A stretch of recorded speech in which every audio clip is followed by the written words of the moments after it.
बिस्मिल्लाहिर्रहमानिर्रहीम। अस्सलाम वालेकुम स्टूडेंट्स। इस वीडियो में हम सीखेंगे एडजेसेंट एंगल्स के बारे में। एडजेसेंट एंगल्स को सीखने से पहले हम एंगल्स के डिफरेंट पार्ट्स को देख लेते हैं। एंगल दो रेज़ के मिलने से बनता है। जब दो रेज़ एक कॉमन पॉइंट पर आकर मिलती हैं तो एंगल बनता है और ये कॉमन पॉइंट कहलाता है वर्टेक्स। जैसे यहाँ पर दो रेज़ हैं, AO और BO। AO ये वाली रे है और BO ये वाली रे है।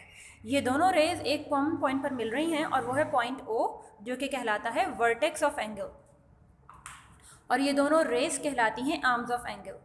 AO और BO एंगल के आर्म्स हैं और इन दोनों आर्म्स के दरमियान में जो डिस्टेंस है वो कहलाता है एंगल।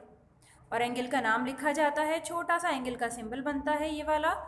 और AOB, एंगल AOB इस एंगल का नाम है। वर्टेक्स को सेंटर में लिखा जाता है। O वर्टेक्स है तो O हमारे पास बीच में मौजूद है। अब अगर मैं इस एंगल के साथ एक एंगल और ड्रॉ कर दूं इस तरह से, तो क्या ये एंगल AOB का एडजेसेंट एंगल कहला सकता है? अब ये एंगल बिल्कुल सेपरेट है और ये एंगल बिल्कुल अलग है। तो दोनों एंगल्स क्योंकि बिल्कुल अलग हैं, उनका एक दूसरे से कोई लिंक नहीं है, तो ये एडजेसेंट एंगल नहीं कहलाएंगे। लेकिन अगर एंगल इस तरह से ड्रॉ किया जाए कि दोनों एंगल्स का वर्टेक्स कॉमन हो, जैसे अब हमारे पास दो एंगल्स हैं AOB और दूसरा है BOC। एक एंगल है ये वाला और दूसरा एंगल है ये वाला। ये दोनों एंगल्स एक दूसरे से इस तरह से जुड़े हुए हैं कि इनका वर्टेक्स एक है। एंगल AOB का वर्टेक्स भी O है और एंगल BOC का वर्टेक्स भी O है और इनका एक आर्म भी कॉमन है। ये आर्म यानी BO एंगल AOB का आर्म भी है और BO एंगल BOC का आर्म भी है। तो इन दोनों एंगल्स में एक वर्टेक्स कॉमन है, एक आर्म कॉमन है और इसके अलावा इनके जो बाकी के दो आर्म्स हैं वो कॉमन आर्म के ऑपोजिट साइड्स पर हैं। जैसे AO कॉमन आर्म के राइट साइड पर है और CO कॉमन आर्म के लेफ़्ट साइड पर है। इस तस्वीर को हम यहाँ पे दोबारा देखते हैं इस डायग्राम में। वही दो एंगल्स हैं, एंगल AOB और एंगल BOC, दोनों का वर्टेक्स कॉमन है O।